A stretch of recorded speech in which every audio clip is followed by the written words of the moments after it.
where I wanted to go. Year 1 was the Antarctica mission and some training from National Geographic. Year 2 was basically, we don't send you to Antarctica for nothing. You owe us a little bit of sweat equity. So that's kind of what my head has been spinning about this year. So my details of getting there, I went from Suffield to JFK, Buenos Aires, which is an amazing city. I wish I had more time there with a little short whirlwind tour there. Hopped down to Ushuaia, which is the tip of Tierra del Fuego. The reason they call it Tierra del Fuego is because when the explorers were coming through, they saw fires, big pyres burning everywhere, even on the inside of canoes. The fishermen would burn these big fires in their canoes, and then they would jump off, go in the water, come back in, warm themselves off. I put my hand in the water when I was down there, and I'm going to say those people are crazy. That water's cool. Then we got to the Drake Passage. They call it either the Drake Shake or the Drake Lake. We had a kind of a mix. So on the way down there, we had 3-meter seas, which kind of, you know, that's pretty high. On the way back, it was 8-meter seas. Those were really high. And one of the things on the ship, all of the seats are all strapped down. I must have pulled that seat out like an idiot about 30 times, just trying to get it back so I could sit on it. I couldn't get used to it. So just a wild place. And then we got the Antarctica. Those are the guys I went down with. I won't spend too much time with it. Guy on the left is Donnie Piercy. The guy on the right is Dan Kinsey. Both of them are 6'4". That guy's 6'7". He teaches at the Puno School, which is where President Barack Obama went. And he is a Google Earth Eastern Seaboard representative for Google Earth Education. So Antarctica. Holy smokes. My passage in there was quick because it takes a long time to get there. I spent about 10 days gallivanting through this unbelievable environment, just super beautiful. You can see some of the stops up there. In the name of time, I will kind of go quickly through this. That is the 400-foot icebreaker class boat that I was on, or ship, excuse me. I was told don't ever call it a boat, it is a ship. And also, don't ever whistle on the ship, it's bad luck. Keep that in mind if you're ever on a ship. It started out as a ferry in the North Sea, and they retrofitted this thing, and they put this big bottom on it, and I was on it when it broke through 17 feet of ice, and it was like it was just breaking through powdered milk or something. Pretty amazing. On the inside, you know, it kind of looks a little bit rough and tumble, but on the inside, it's surprisingly posh. I felt a little guilty being on it. You spend a lot of time on the bow of a ship when you're in a place like this. You know, the constant advisories that there's this thing to look at, there's that thing to look at, tabular icebergs just floating by you. The Andes mountain chain continues into Antarctica, so there's just beautiful scenery all around you. And at the same time, you get to go up into the upper area up there, which is the bridge where the captain and the navigators hold court. And I also made like a little bet to myself, like how late can you stay up every night? The sun doesn't set in Antarctica, so you know when you've got 23 hours arguably of sunlight, you can stay up pretty damn late, and I did it pretty much every night.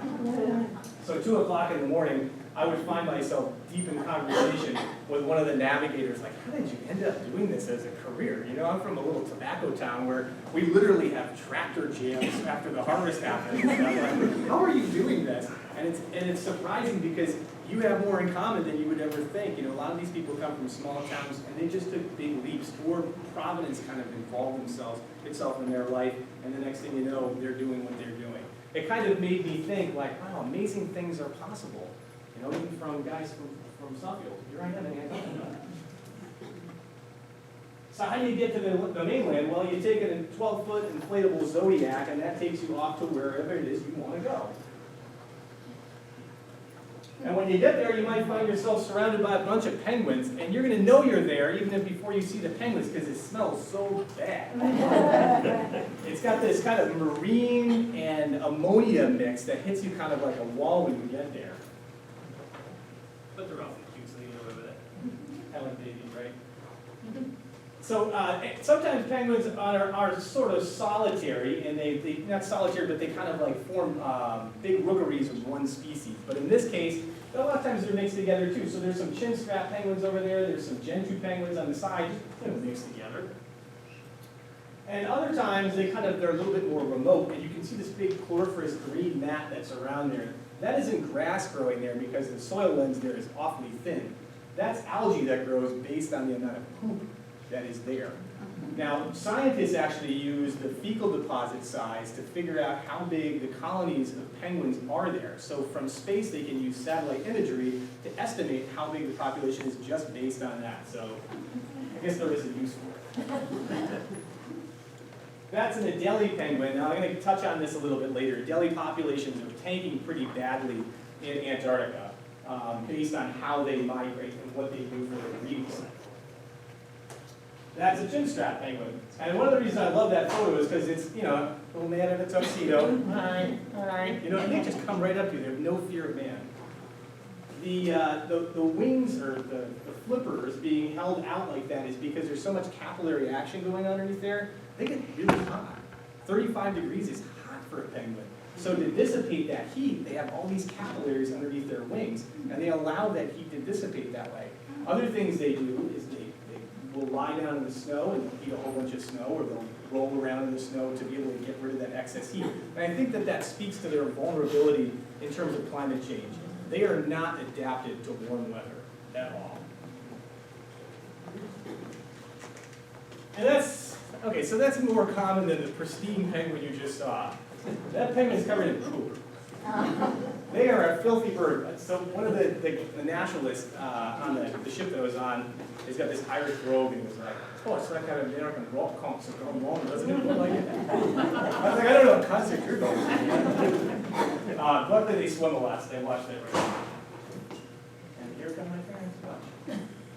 Everybody say hi, Tom and Carol.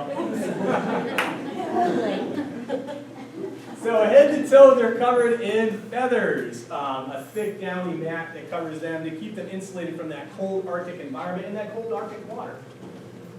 See, I'm 43 and they still come out to support me. There's something good about being in your hometown. They're called brush-tailed penguins because the back of these types of penguins, the Adelies and the Gentus and the chinstraps, they have this brush tail in the back that they kind of use like a kickstand. They lean back on this thing and it holds them up, it supports them.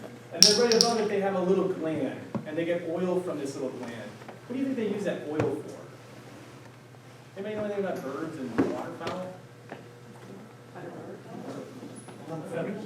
Yeah, waterproofing on the feathers. Yeah, because it's cold in that water, and so they have to keep it. They constantly are reapplying it.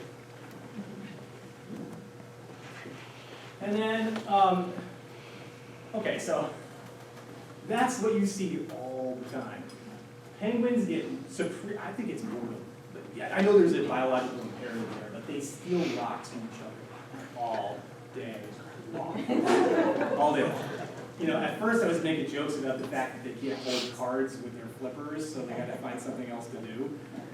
And then, you know, the real reason is that they have to create the perfect enclosure to keep their egg in there, and so they can retain that heat that's so vital for that egg to be able to incubate and then to be able to hatch. The stealing goes way afterwards, so I think there's no game involvement. Sometimes you see penguins in rookeries of like 1,000, 5,000. They just found a rookery of Adelies that was 20,000 in size. But other times they do stuff like this, and there's a, you know, like I said before, as a person that thinks about wildlife a lot, those little dots that you see going up there, those are penguins working their way up that scarp. And I had my binoculars on, and they were way up there. I couldn't figure out for the life of me what penguins would be doing going up that far. What was the possible purpose for them to go that far? They have to come all the way back down to feed their baby. So if they set up shop up there, they have to go back and forth and back and forth. Should that be covered with ice, and is that another example of a climate change, or is that natural? I can't speak to that. This was summertime when I was down there, and I don't know what this impact would look like there. Sometimes they're out in the ocean, and that's kind of a safer environment for them because as they're on the shore, those shores are constantly patrolled by predators.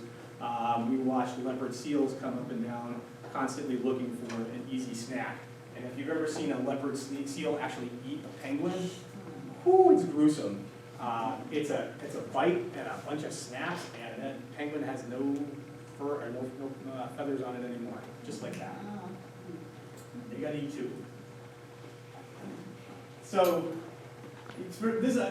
all these pictures are things that I took. This one really kind of speaks to me because I feel like, you know, it can be like a lonely, sort of austere place. And so you see penguins waddling around, and they kind of like make it cheeky. You know, that's not that bad here. You know, it's kind of nice actually. You know. And then, so it's not all penguins, there's all kinds of other things that are down there. This is a Weddell seal, sorry, this is a crab-eater seal. Crab-eater seals are capable of biting through 3 feet of ice to be able to keep their ice holes open in the wintertime. The Weddell seal, like I talked about before, is also affectionately known as the blubber slug because you can go up to it with a needle if you're a vet and take a syringe out of that thing and it doesn't even move its head.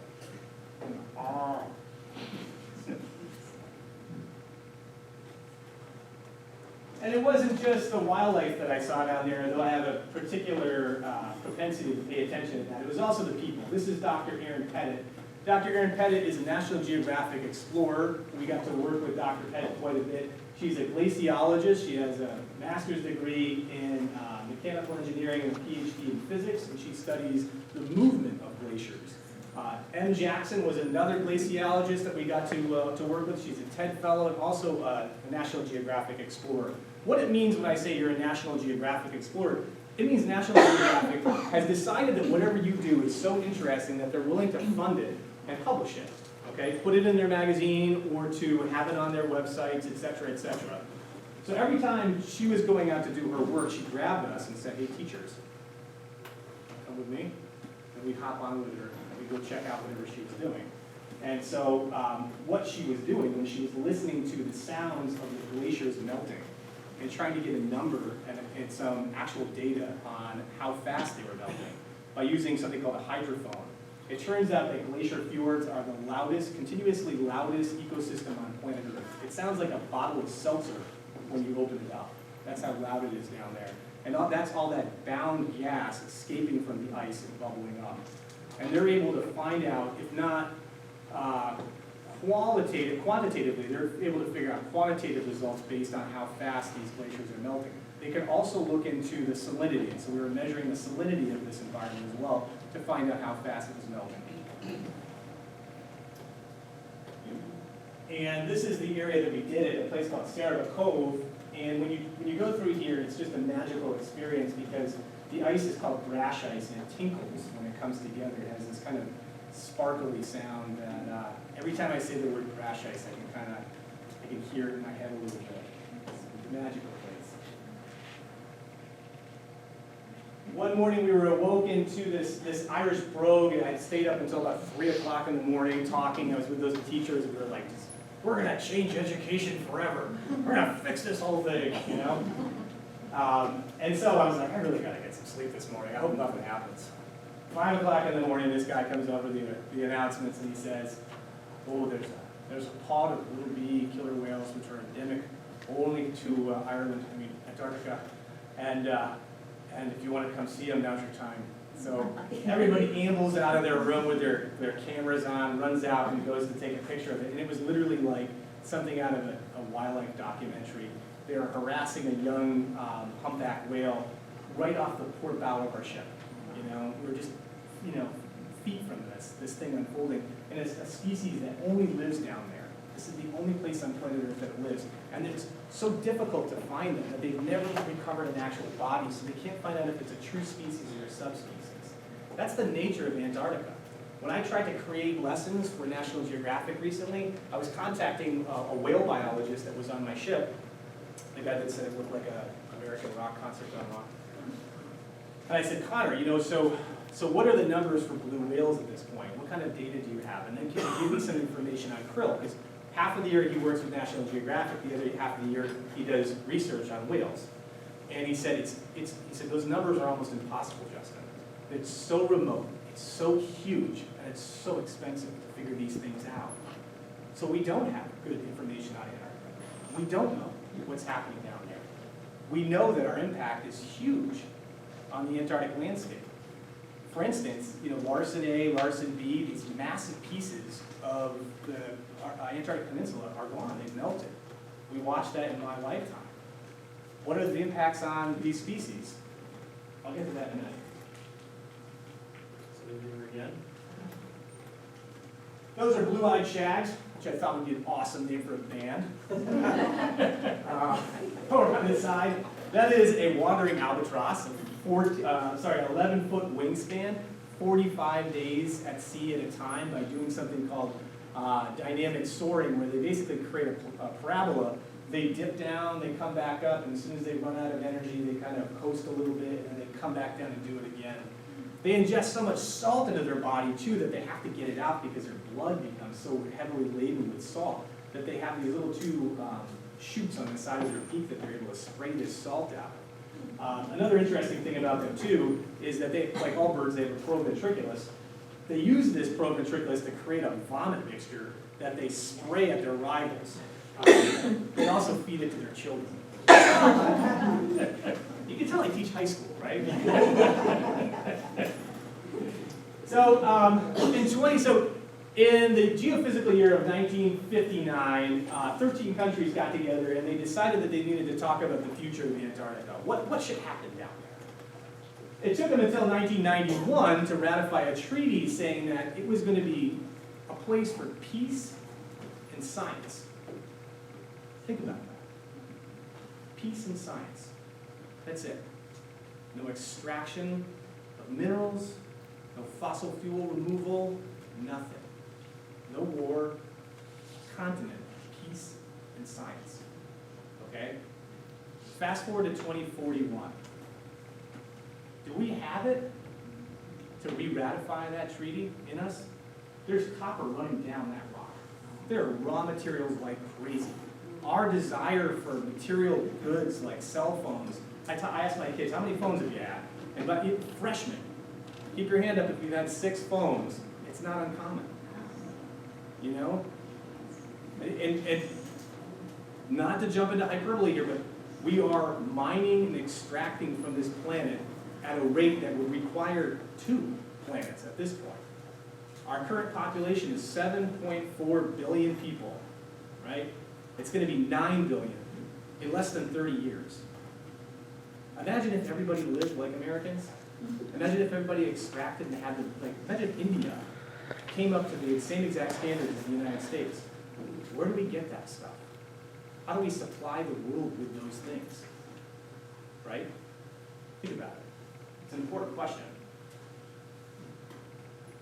So, while I was there, I'm on the phone. We got a satellite phone. I called the school, and I'm on the phone talking to the school when this humongous chunk of this glacial wall breaks off into the water.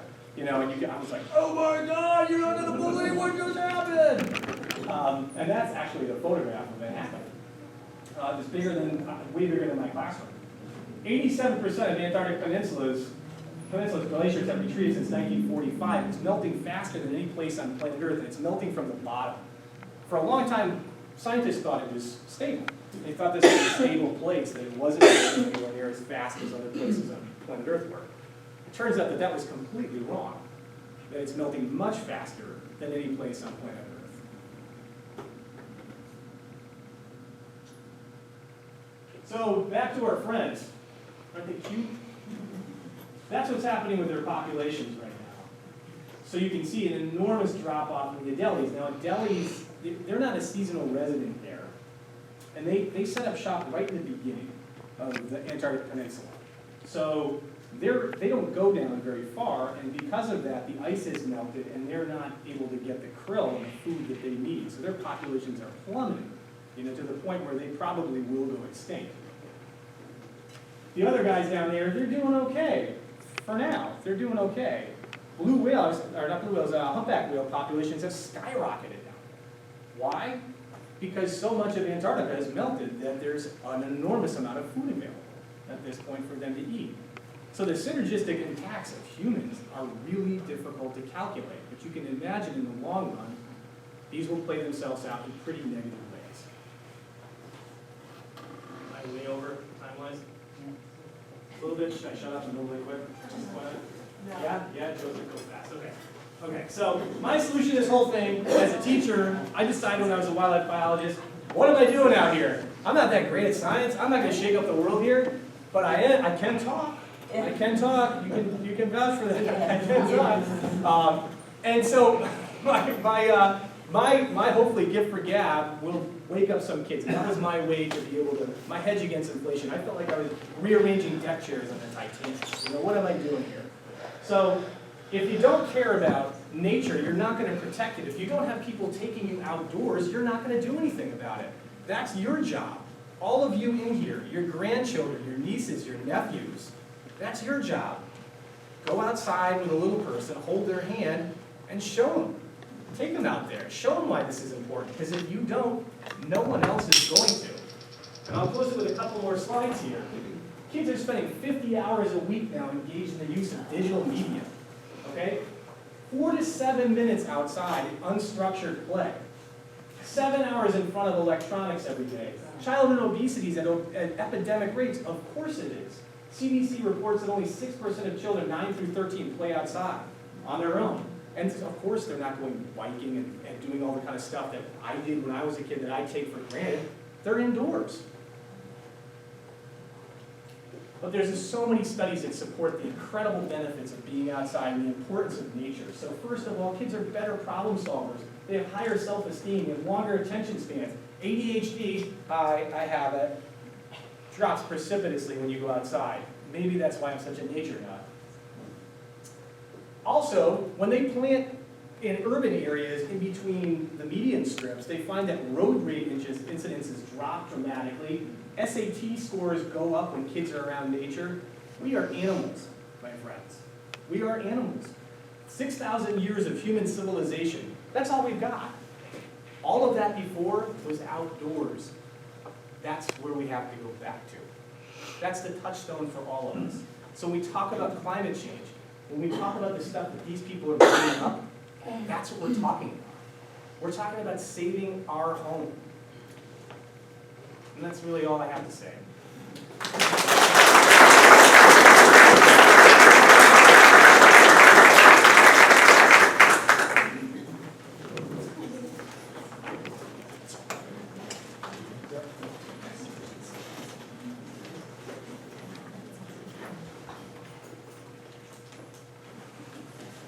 Does everybody want to just stand up for a second and get some fresh blood flow before I talk?